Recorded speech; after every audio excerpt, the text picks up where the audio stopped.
Good evening. Good evening.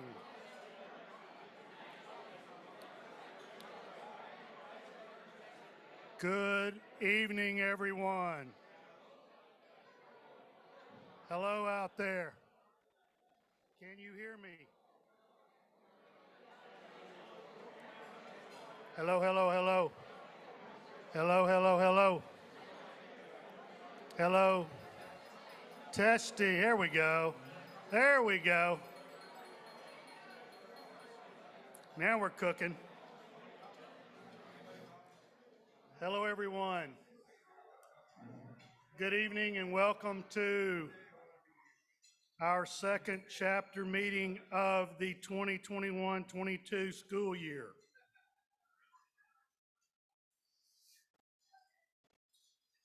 Just because today was a holiday, your homework is still due tomorrow. Don't forget, it's not a day off. So, welcome everyone this evening. I'm Jim Howe, honored to be your president this year. I want to thank all of those who attended and presented at our professional development session this afternoon.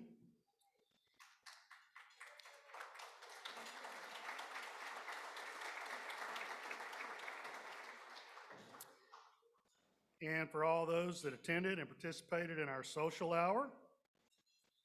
So a round of applause for that. So there we go.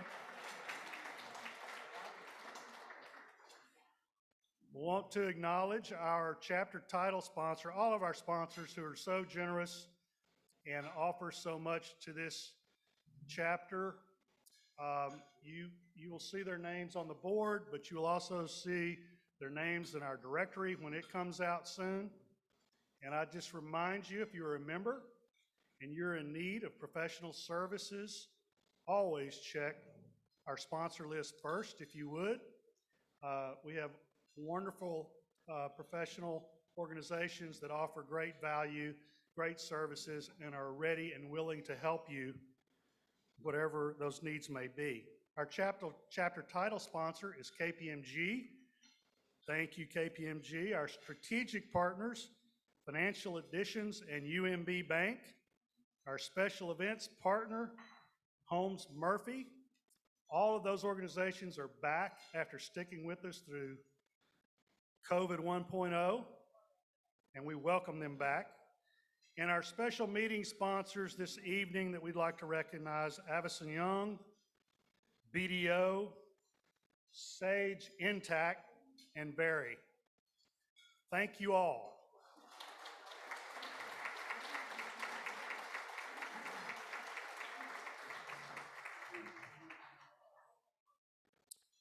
I also want to acknowledge some special guests that we have here this evening.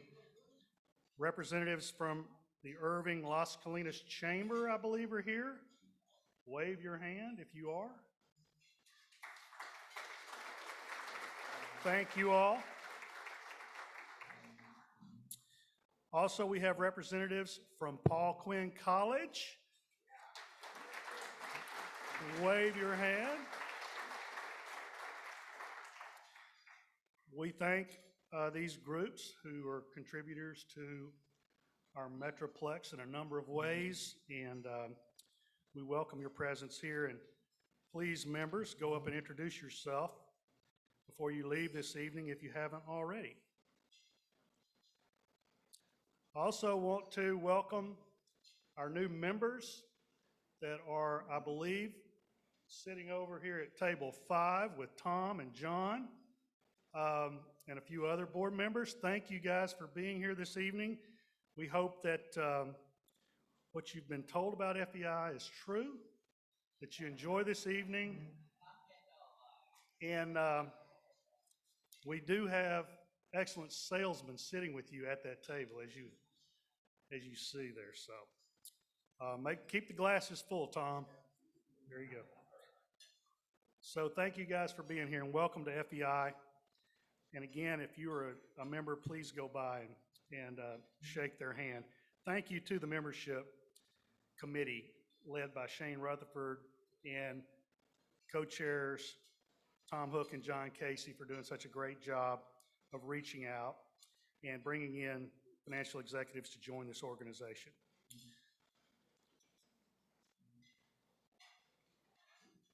All right.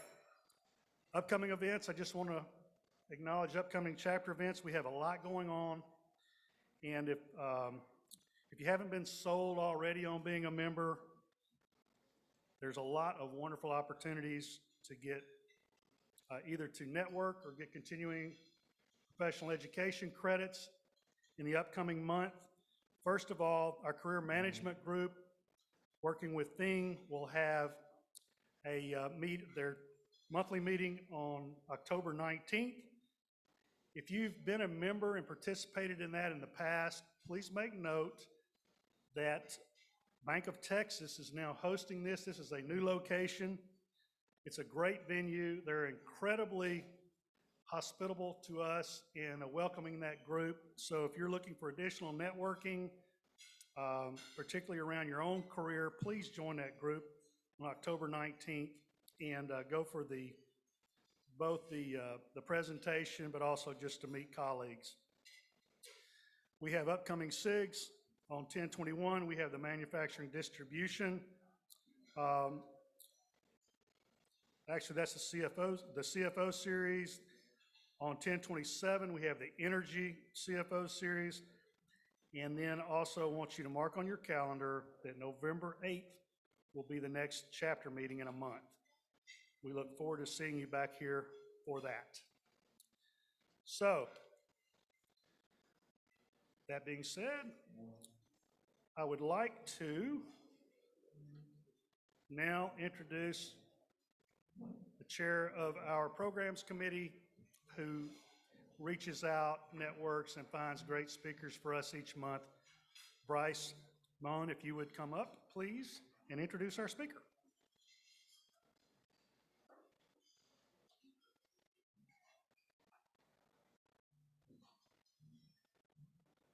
Thank you, Jim. Pleasure to see everybody again tonight. Tonight I have the honor and privilege of introducing Ms. Ulysses Reeves Waters, Esquire. Ms. Waters is the Deputy Director of the Lone Star Justice Alliance, a nonprofit legal organization that improves the lives for youth and emerging adults in the justice system.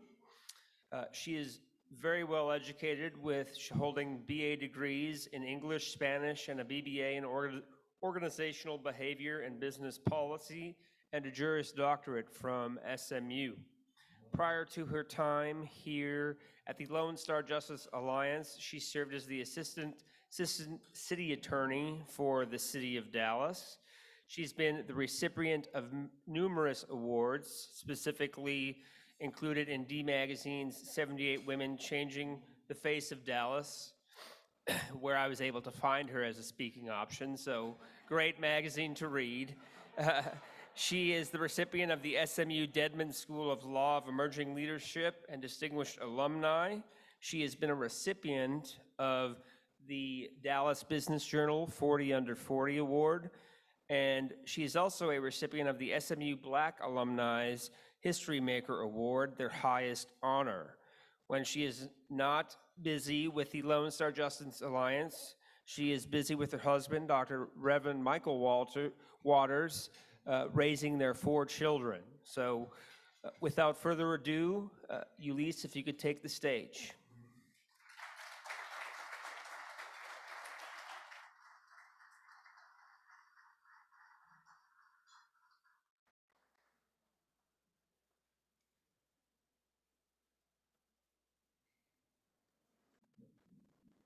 All right.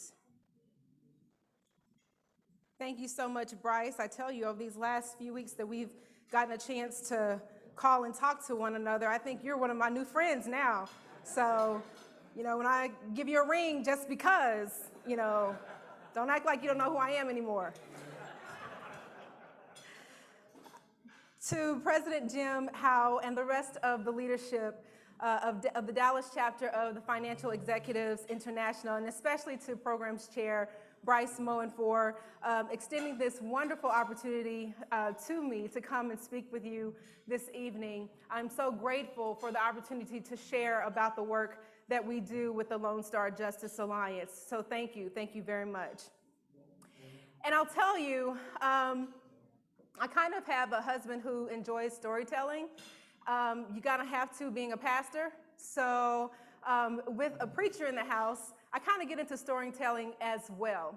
And so as we get ready to kind of talk about emerging adults and adolescents, and I promise we'll get there, I do want to share just a little bit about my story because that'll kind of help you see how I got to where I am. So as soon as there we go. Cox Waters PLLC. So Cox Waters PLLC is the first place I landed when I came out of law school. I had a wonderful mentor who let me come and clerk for her. She was a family law practitioner, a phenomenal woman, Gay Cox, who made many contributions to the family law in Texas. She hired me on and said, there's no hope for future employment. And I said, okay, well, great, that's fine. I just need a job while I'm in law school, so that's okay. So I get through with law school, and she calls me over to have lunch, and I go have lunch. She says, well, what are you going to do when you graduate? And I was thinking, well, you told me, there's no hope for future employment, so I get a job. And her face looked a little dejected, and she said, well, I thought you might want to come and join me in practice. And I was like, what? Really? Okay, let's do it.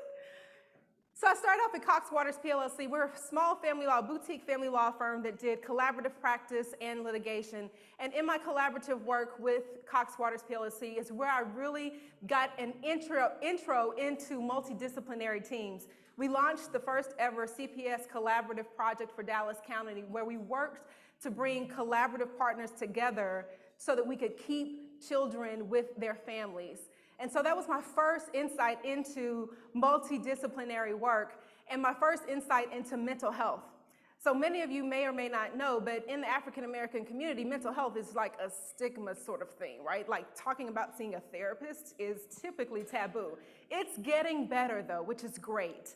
But it's in that space that I really understood and began to understand how our circumstances and what's going on in our life can impact our behaviors. So then I found myself, one day Gay decided that she was going to retire and I was not going to run our firm solo. My husband had just been appointed the pastor to start a church.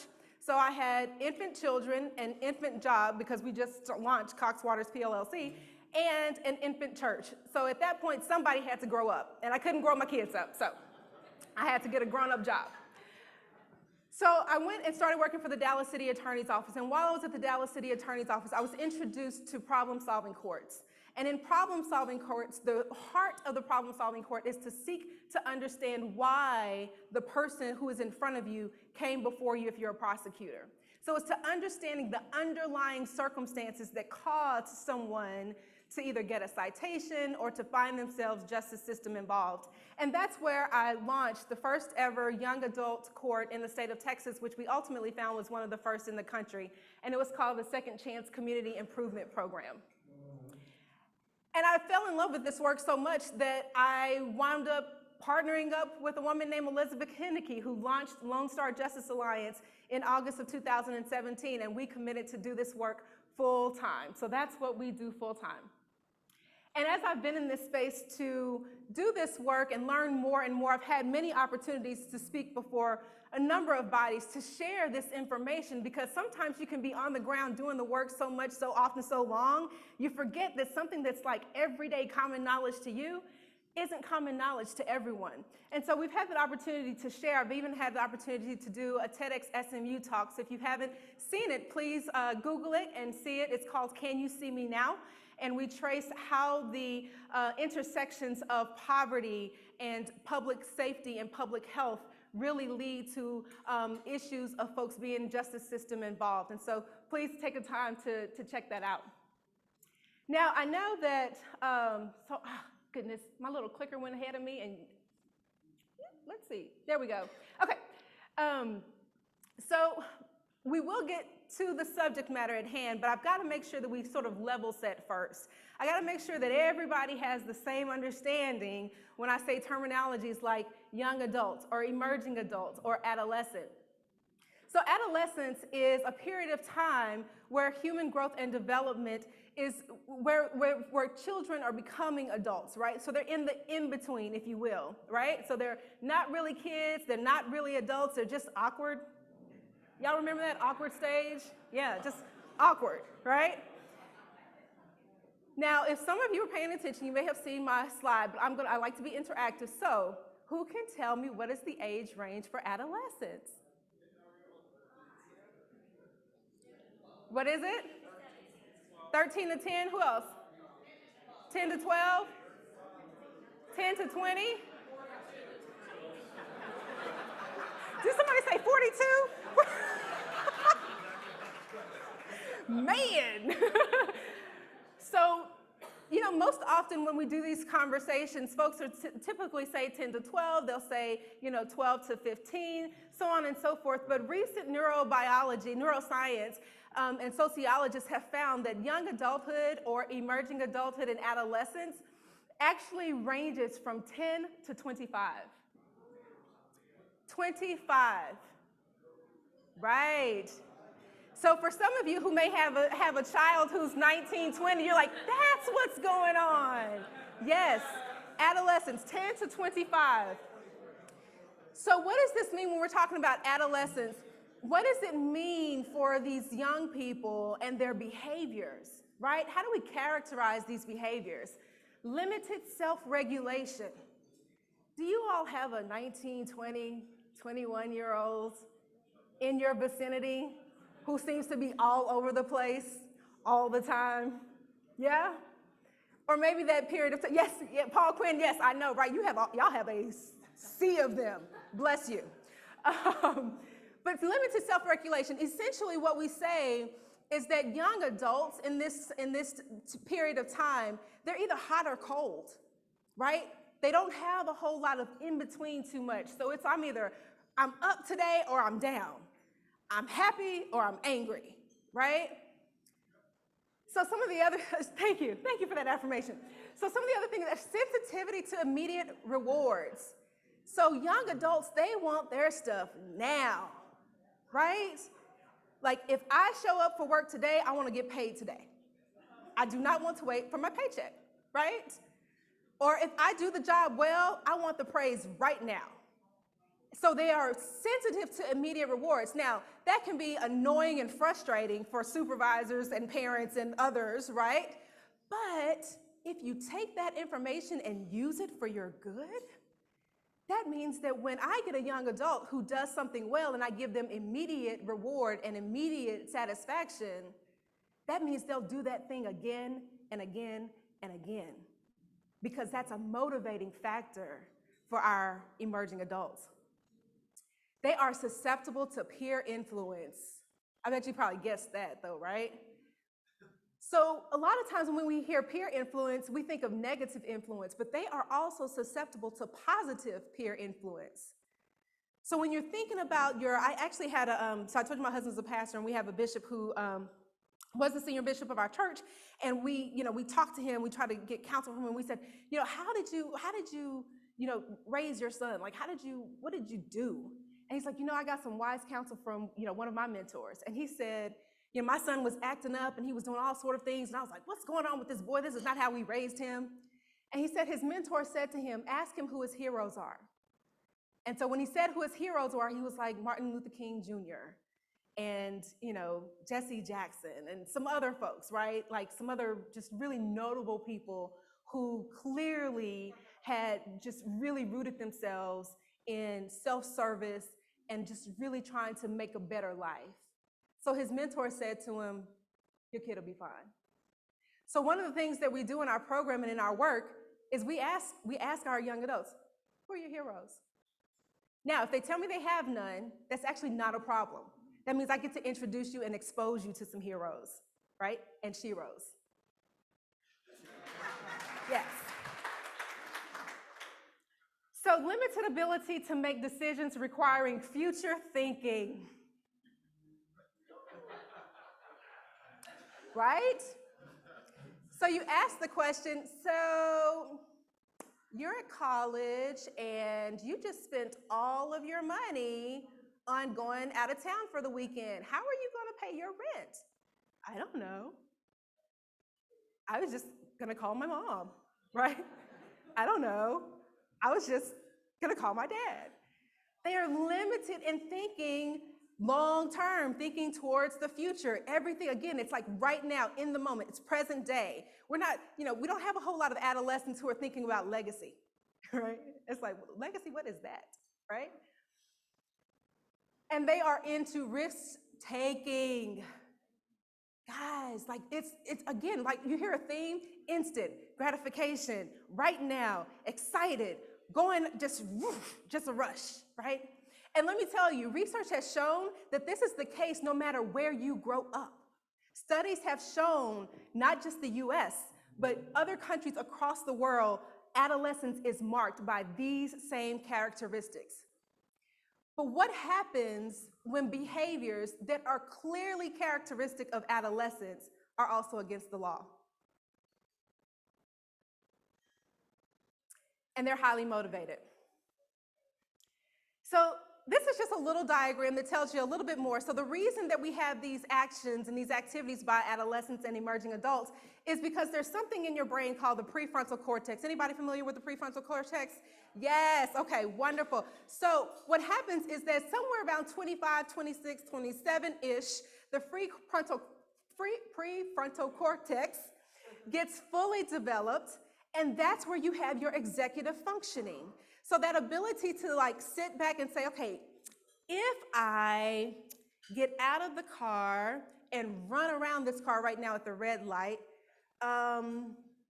it would be really thrilling, but if the light suddenly turns green, I could get hit by a car. That's the prefrontal cortex at work. When it's small and not fully developed, the thought is, I'm gonna get out of the car and run around the car and I'll make it. It'll be great, right? There is no assessment of the consequences that could come from such risky behavior. Yes, ma'am.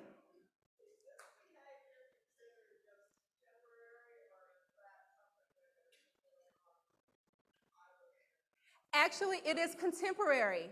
So sociologists and, yes, I know, I've asked the same question. Sociologists and neuroscientists have seen just the changes in how, the changes in family dynamics and the ways in which families have been raised have caused a later delay in terms of growth and development. So if you think about back, maybe in the 30s and 40s where, young people had major responsibilities of, maybe a lot of agriculture and running the farm and, taking care of multiple children in the household, those kinds of things. Having those kinds of responsibilities help develop the prefrontal cortex, and that's not the case. And so that's why this area of study is so relatively new and so informative, right? Thank you, very good question. So, there is a such thing called opportunity youth. Have you guys heard that terminology, opportunity youth? So this is a report put out by the Communities Foundation of Texas that recognized that opportunity youth are individual youth, young adults, who are between the ages of 10, I believe they said, no, 16 and 24. 16 and 24, and they are neither in school or in the labor market. Neither in school or in the labor market, 16 and 24. In the nation, that population is about 11%. In Texas, it's 13% for urban cities and 27% for rural cities.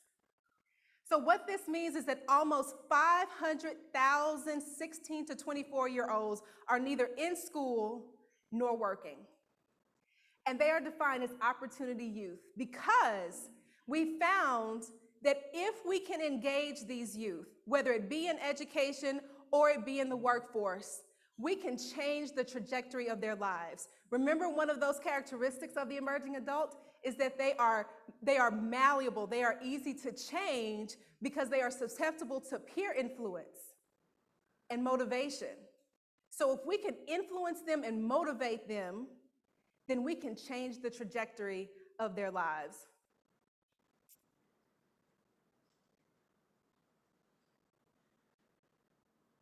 I've got to figure out where my signal is, guys. Okay.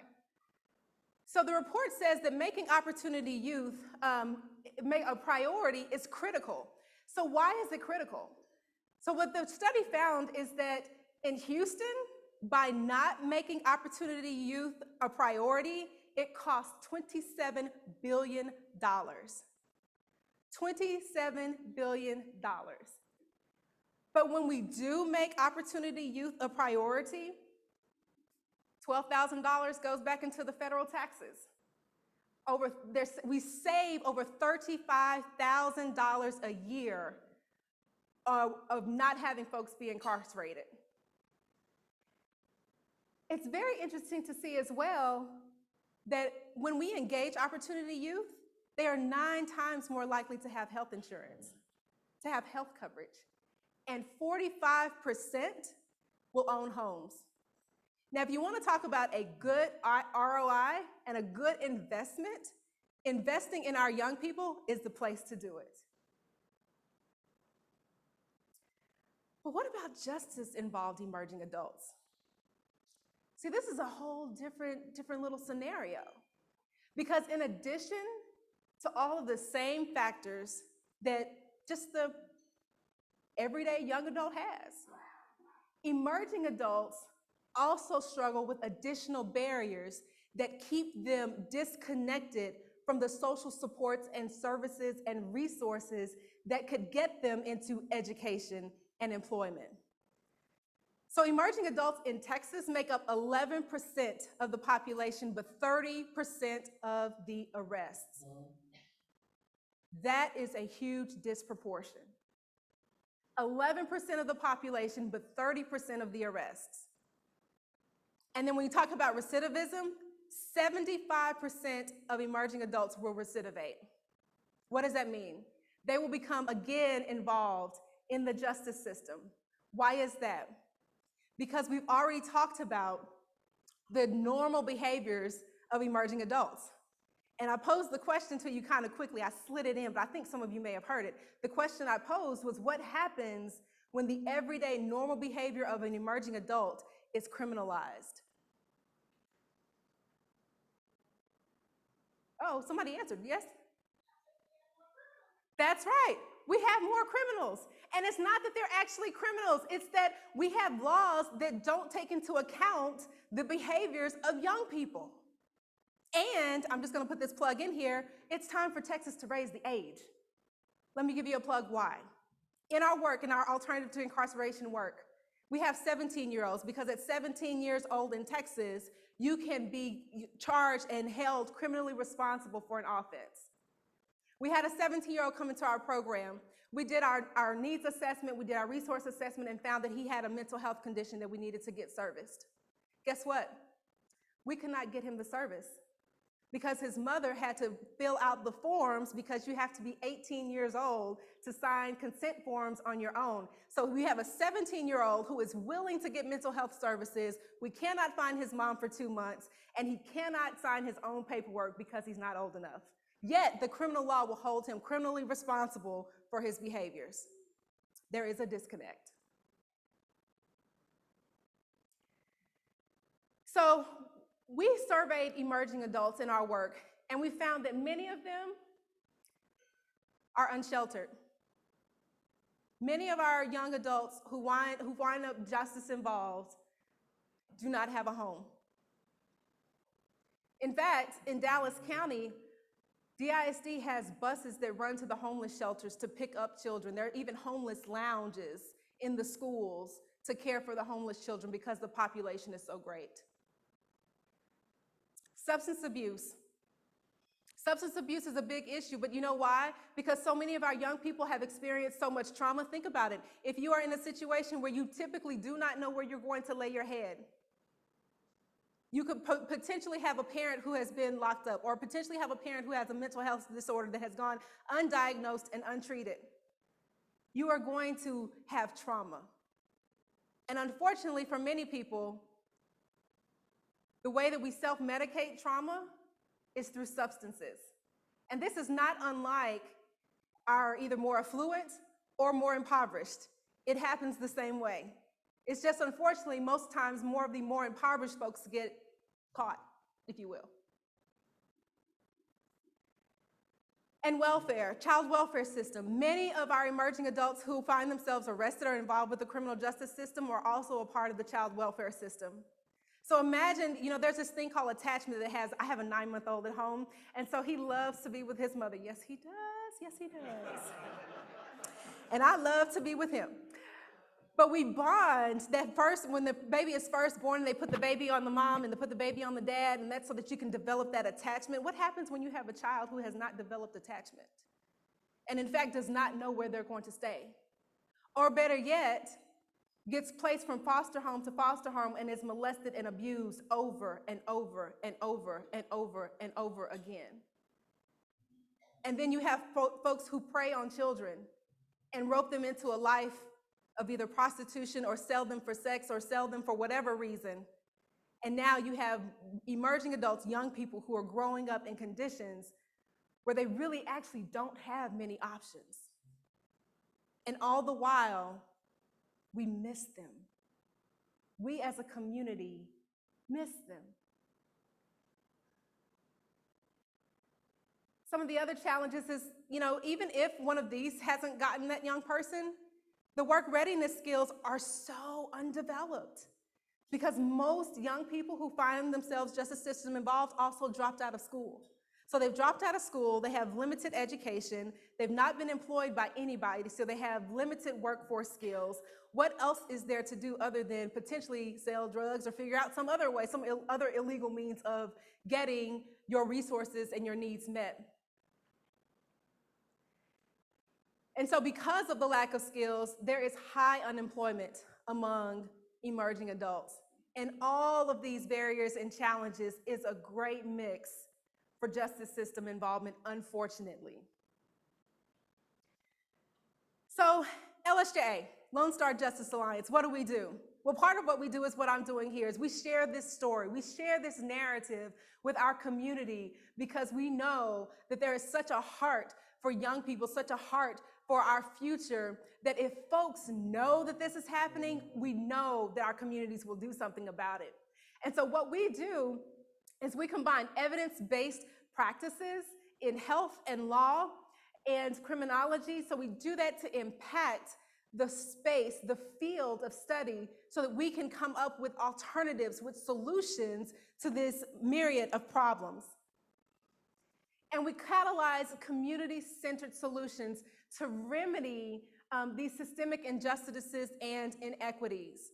So it's not just enough for us, like I told you, I launched the young adult court here in Dallas. It's not just enough to have that one young adult court here in Dallas. Because what happens with Collin County? What happens with Bexar County? What happens with Travis County? What happens with any county, right?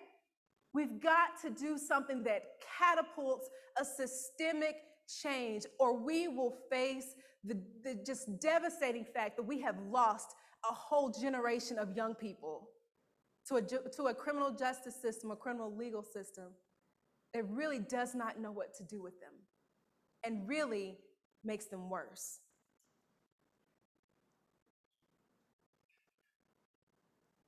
I'm not in the right place. Hold on, let's see. Uh-oh. There we go. And so we like to call ourselves a little bit of disruptors too. We like to disrupt the system because unfortunately, as long as the system continues to work the way that it's working, we'll continue to get the same results. Y'all know what is that called? Yes, insanity. We keep doing the same thing over and over again, expecting to get a different result, and it's just not going to happen. If we want different results, if we want better for our young people, if we want better for our communities, we've got to do something different. We've got to change. And I'll tell you that we learned that lesson very strongly in some of our work in our alternative to incarceration. So these are some of our program areas. We're going to talk about transformative justice. And I am going to, so we launched transformative justice in 2 different counties, in Dallas County and in Williamson County. So when I came on board with Lone Star Justice Alliance, we partnered with the Skip Court in Dallas so that we could do our transformative justice model. This model takes a look at public health needs of our, we call them our participants. So one of the things that we are very intentional about is we are intentional about our language. We don't call people who have been arrested an offender, right? Because here's the deal. Have you ever messed up? Did you want somebody to call you by your mess up? I don't want anybody to call me by my mess up. And I'm not going to tell y'all today because we're also streaming live.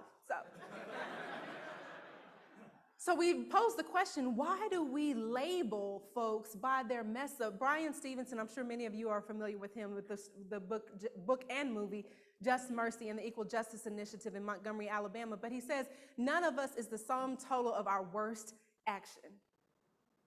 And that is a perspective that we take.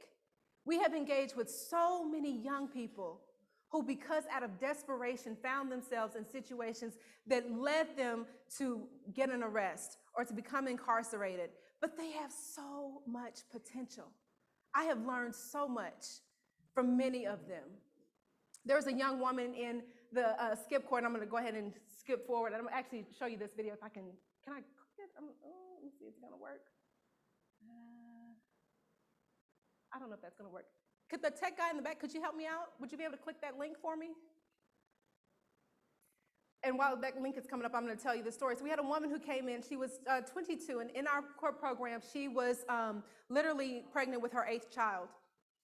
And, you know, of course, many of us will sit back and say, my God, like, what's going on? Well, it was only until we took the young ladies who were in the program to a tea, and the tea was about love and sharing love and giving love.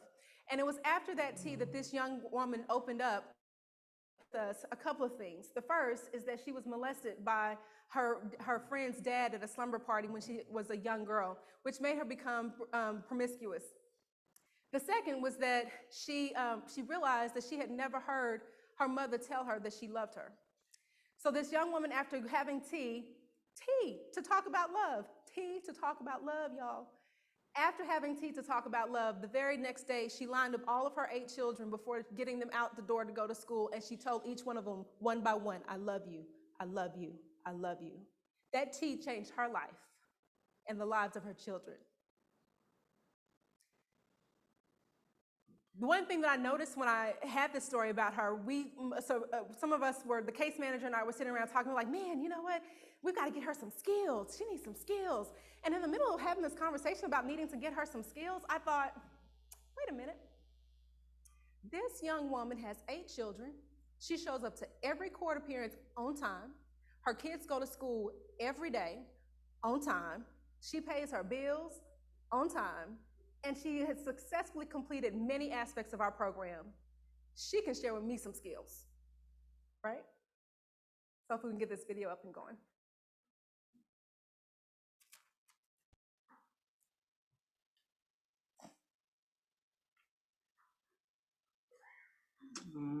My name is Brittany Dews. I have a son, he's 16. I love football, Dallas Cowboys fan. I love playing my PS4 Call of Duty, and I love finding ways to make more money. Texas spends $5 billion to incarcerate nearly 150,000 people in our state prisons, 2/3 of which are people of color. And yet, 75% of young adults who enter this system reoffend within 3 years. Research has shown that this is far from rehabilitative, and in many cases, the criminal legal system increases the likelihood of future harm. The Second Chance Community Improvement Program, SCIP, uses LSJA's transformative justice model to provide an alternative to incarceration for 17 to 24-year-olds, many of whom are just like you and me. I was rough around the edges, always getting into trouble. I never really had any friends. You want to tell us about your goals now that you've graduated?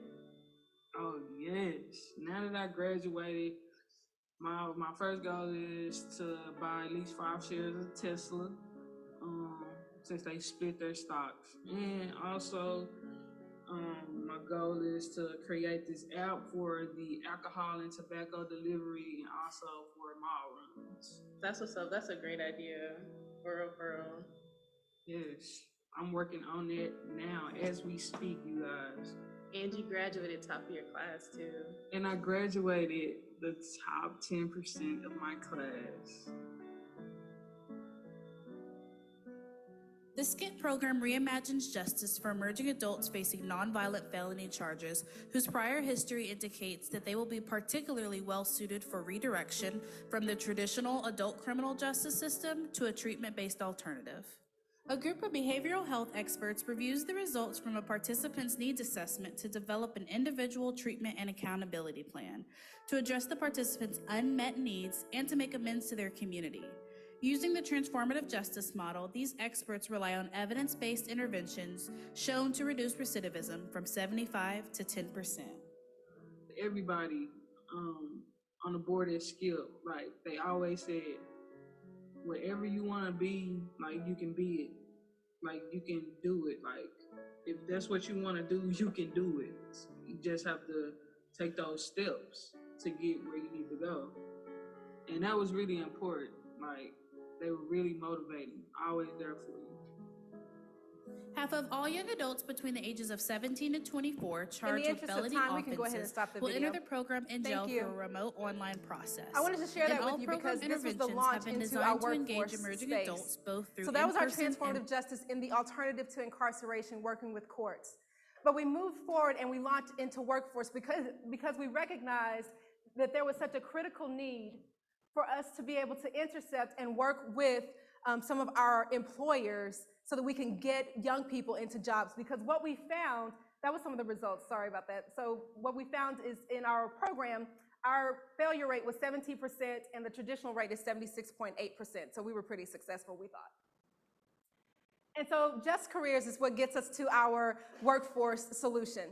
What we found is that when we would send some of our young people to some of the employers were not sensitive to the circumstances and the conditions of someone who is either currently going through the criminal justice system or someone who has formerly been involved with the criminal legal system. And the reason that it's important to understand those dynamics is because all of those underlying factors that we talked about, they don't magically go away just because someone has either gotten out of jail or gotten off of probation or whatever other circumstances that alleviates the original incarceration or the original connection with the criminal legal system. So we partnered with the Texas Department of Transportation, Dallas College, Workforce Solutions of Greater Dallas, and developed Connect You to Jobs. So Connect You to Jobs is a collective impact effort to reclaim our emerging adults and plug them into the workforce, particularly in the construction space. So what is Connect You to Jobs? As I mentioned, it's a collective impact work. So what we found is to address this issue of our young people being just sort of out there, it takes a communal effort. So one of the things that we believe at LSJA is that justice is a communal effort. The community has to be involved. And so it's a paid on-the-job training. The other issue is that many of the young people that we work with have children. And so because they have children, because they have adult responsibilities, they can't just go to a traditional four-year college. They can't just, go and enroll in school. They have to be able to earn as they learn, right? Because they've got responsibilities that they've got to take care of. And so we've got opportunities for 18 to 24-year-olds to get involved with the program and to go over to Dallas College and to get heavy equipment operator training. They also get the opportunity to be engaged in our community engagement aspect of our work, where we recognize that when young people, emerging adults, have a sense of belonging, they stick with it. So belonging, a sense of belonging, is a roadway to retention, right? And so they can, they'll do the heavy equipment operation for 3 days. They'll do the training for 3 days and they'll go with the employer for 2 days, excuse me. And so when they're with the employer is there also teaching them and training them. So we have actually gotten, I think I'm gonna be on my next slide. Yes, so we have 4 employer partners who have signed on to this work, have agreed to pay our young people to earn to learn, and they have also agreed that at the end of the cohort, when our young people finish their 10-week training and earn to learn program, they will hire them on to be a part of their employee base. And that is phenomenal. We have career navigators at Dallas College that will help our young people navigate through their career. And we have a case manager on site. My case manager is here. Say hi, Myri. Hi, Myri. So yes, let's give her a hand. she works very hard. She is on call almost 24/7 for these young people so that when they have a need, they need a resource, they need someone to talk to, they need a connection, she's there to help provide that support and get them connected. And without that feature, we would not be able to do the work that we're doing. And so we partnered with the Regional Black Contractors Association, with the Regional Hispanic Contractors Association to also help us to recruit the young people into the program. So the training happens at the Bill J. Priest Center. Anybody familiar with Bill J. Priest? No? Oh, you have to go by. Yes, there's a business incubation center there, but there's also a number of programs that are there for young people to get involved with, where they can learn vocational skills and get training. And then we also have sites at Dallas College, Cedar Valley campus. That's where the young people do the hands-on training with the heavy equipment operation. I won't go over the workflow and all that for now. So we launched, this is our prototype in the workforce space. So remember, I showed you the ATI that we did with the courts. This is our prototype that we launched on September the 13th in the workforce space. And we've had great success in terms of being able to recruit, just, it's a prototype. So we'll make sure that we have everything that goes well and smooth with our young people. But we have graduation coming up on November the 23rd, and we are excited about it. The reason why this is so critically important, a couple of reasons, that we share this information about young people and we share the information about justice system involvement is a couple-fold. Number one, Forward USA says that any adult American person in the United States has had a family member incarcerated, 1 out of 2. So just by a show of hands in this room, does anybody in this room know someone who has been arrested?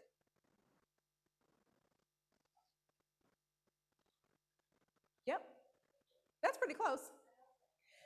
Did you also know that justice system involvement is not just going to jail, nor is it actually being convicted and being incarcerated in prison?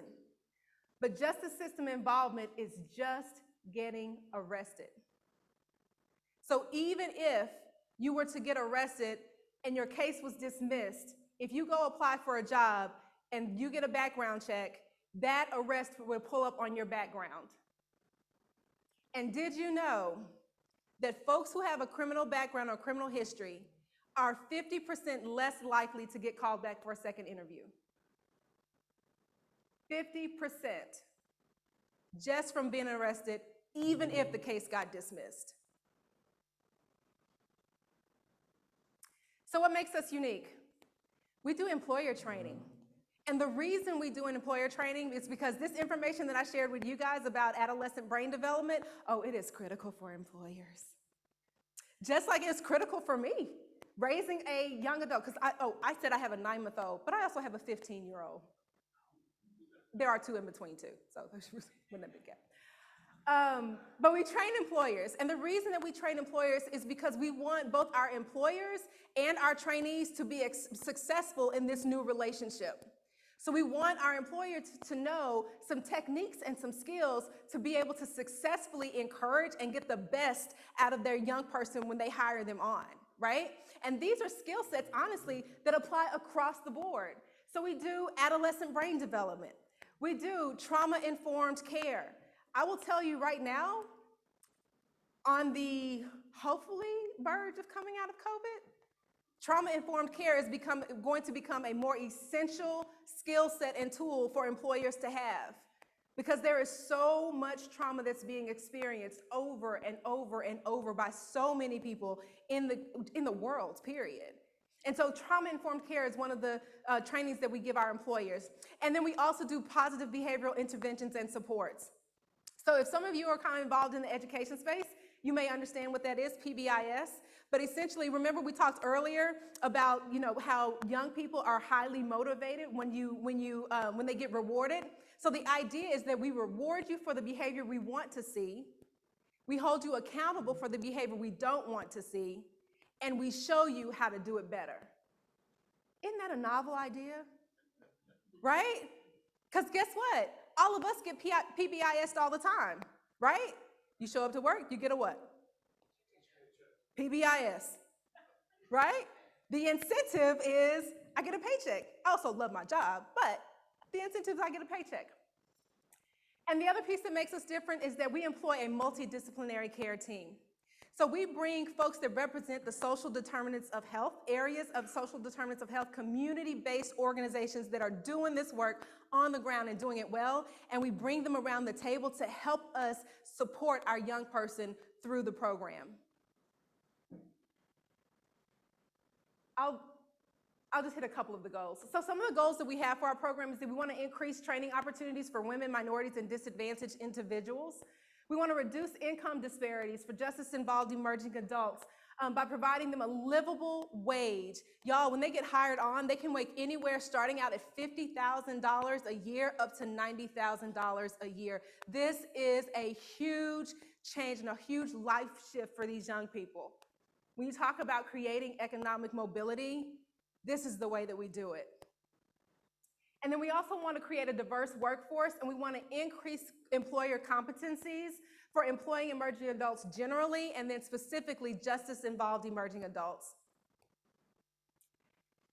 And so I just wanted to take this opportunity to share these things with you so that maybe, just maybe, I may have piqued your interest a little bit about this area of justice involvement, to recognize that folks who are justice system involved are really no different than you and I. It's just, you know, as my husband would say, but for the grace of God go I. Or maybe I had an opportunity and access to some resources that helped me navigate the circumstance where others did not. Nonetheless, one mistake, or even a couple of mistakes, should not sum me up as a criminal, because my life has value and I have the potential to change the world. So I thank you so much for listening to me tonight, for inviting me out.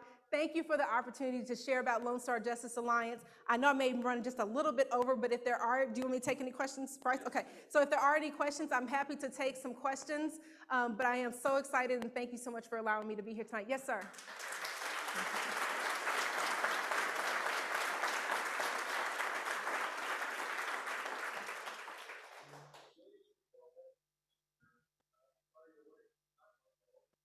I'm not, no.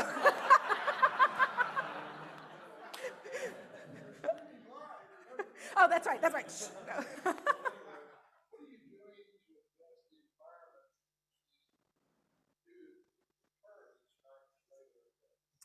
Oh, what is your name? Terrence. Terrence? Paris, okay. So that, I don't know if we have enough time to answer that question. There are a number of systems in place that have created the environments in which our young people live. One of the challenges, you know, I love my city, homegrown, born and raised, right? Born and raised. But it's a challenge when you have a landmass the size of Atlanta and Detroit, I believe, put together, south of I-30, where most jobs are located north of I-30. There are significant disparities in our city that unfortunately perpetuate these cycles. So when you ask what we're doing, we actually partner with community-based organizations that are on the grounds doing the work. So we partner with 4 Oak Cliff, we partner with Feed Oak Cliff, we partner with, actually we have several partners over at the Communities Foundation of Texas. We partner with State Fair of Texas, Meadows Foundation, we partner with a number of folks. And the goal is to be able to drive down to the root of the problem. So on the one hand, we are working with the participant, with our trainee, trying to address the immediate need, but then we're also having listening sessions with community members to find out, why does this continue to be a need, right? Yes, I think that's so that's the kind of short answer. When we dig into those areas of issue and we find that there are potential policy changes that need to happen, then we do work to empower community members and stakeholders to push for those policy changes so that we can hopefully change the trajectory. Does that answer your question a little bit? Okay. Thank you for asking it. I mean, it's a deep one. I think her hand may have been up first. I'm sorry, will y'all help me get hands? Okay, I'm gonna come to you here, and then I think you in the white, yes, ma'am, and then, yes, sir, and then you over here. Yes, ma'am.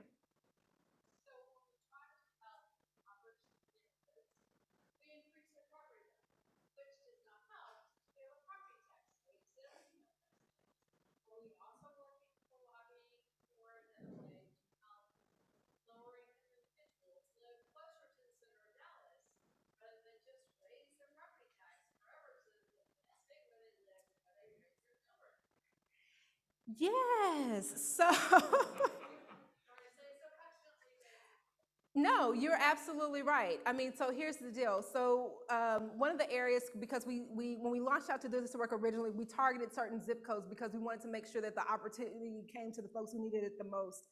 And historically, 75215 is one of the hit them. So once you see, if you look at the TED Talk video that I've done, you'll see I'll put all these maps up and show that all of the disparities are the same. So all of the maps that have come out, the health map, the health disparities map, overlays with the redlining map of Dallas, overlays with the incarceration map, overlays with, the food insecurity map. It's just, and 75215 had a median income of $25,000. I want to say about 4 or 5 years ago. But if you also know 75215 houses the Cedars and the New David Weekly homes that are going up over there. So when you see the income increase, it's not because the impoverished people that were living there got better jobs. It's because the folks who started to move in increased the median income. And as you said, the property values go up. So to answer your question, there are people fighting that battle. We're not one of them, just because we try to, y'all know mission creep. We're trying to stay on mission, but we do provide data and statistics and support to those who are fighting that battle. Does that happen? Yes, absolutely.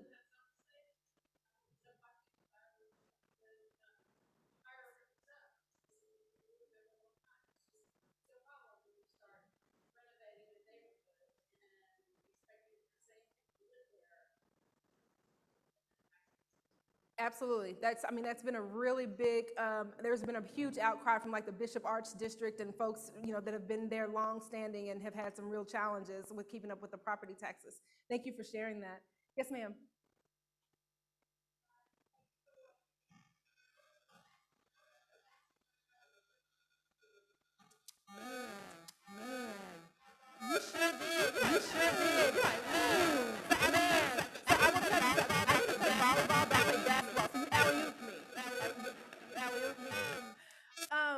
Yes, so first, please go, if you have it in your heart, please donate to us, to Lone Star Justice Alliance. That's an absolute way that you can help us to continue to do this work. I was actually just having a conversation with Bryce at the table. The pandemic hit nonprofits very hard. We are excited that we survived. Many did not. And so if you have, some end of the year giving that you want to give to help support our work, please do that. If you have corporations that need this training, we do provide this training on a consultant basis. So if you are saying, our employer really needs to know more about adolescent brain development because we're hiring some of these 20-something-year-olds and whew, man, our supervisors are struggling. If you want to do that, we are welcome. We are happy to come and do that. But then also, if you'd like to sign up and be a part of our listserv, because we will be pushing forward the narrative to raise the age in Texas, because that scenario I told you with the 17-year-old and the 18 paperwork is just a disgrace for us not to be able to get resources to folks, but they can still be held criminally responsible. So please email me, contact me, or just visit our website, and we'd love to get you plugged in. As we kind of open up more opportunities, we do have community engagement opportunities. And so if any of you are interested in engaging with young people and sharing with them some of your experiences, we'd be happy to have you to come and do that as well. And Myra Clark here would be happy to get your information so that we can get you plugged in. Yes, this gentleman here.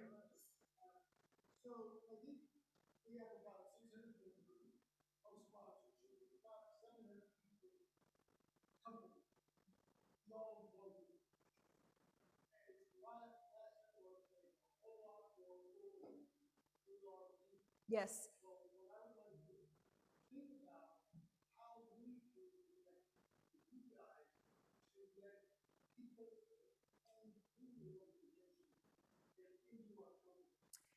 I love what you just said. And let me tell you why. Because we do see ourselves very much so as bridges, as gap fillers, as connectors. And so I'm also serve on the Hunt Institute's Inclusive Economy Consortium. And we are literally having that conversation right now about being able to plug returning citizens back into the workforce and being able to do so effectively. So I would love to get your contact information and see how we can make that happen. It sounds like Jim just got voluntold. No. You will help me. Okay, awesome. Woohoo! Yes. Do I have time for one more or no? Is that it? One more? One? Maybe? One more. Okay, one more. Yes, sir.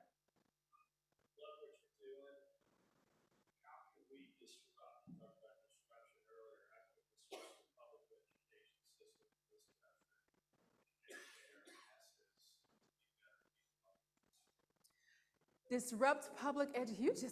You didn't want to end on a doozy. You know, there are some great organizations like Commit. Commit does some great work in the education space. There is another organization, of course, it is escaping my mind right now, but I think one of the best ways to engage in education is to hold our educators and the administrators accountable. Because I will tell you, and you all have heard this, the school to prison pipeline starts off with school resource officers. And if we don't have officers who are trained in how to deal with kids, then kids will continuously be suspended and sent off essentially on a pathway to jail, essentially. So I would love to get you connected and plugged into some of those folks. Again, we try to keep our space narrow because there's so much good work happening by so many organizations. We want to make sure that we stay on mission, but I'd love to get you connected. Okay? All right, thank you all so much. Thank you for spending your time with me tonight. Appreciate you.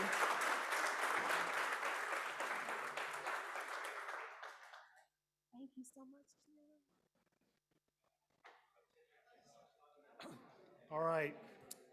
Ulysses, thank you so much. Your passion, your knowledge, your focus is obviously tells us why you've been acknowledged and awarded so often. You really know what you're about and where you're headed. Thanks for sharing all that with us this evening. It's very interesting. It has a direct connection to a workforce that we all know is needs resources.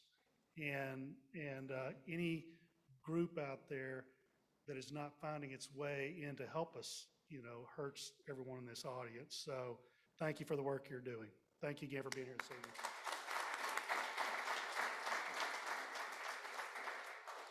All right, if you need CPE credit, don't forget to fill out the card in the back of your name tag and turn it in. This meeting is over. Be careful going home. Thank you. See you on the 8th.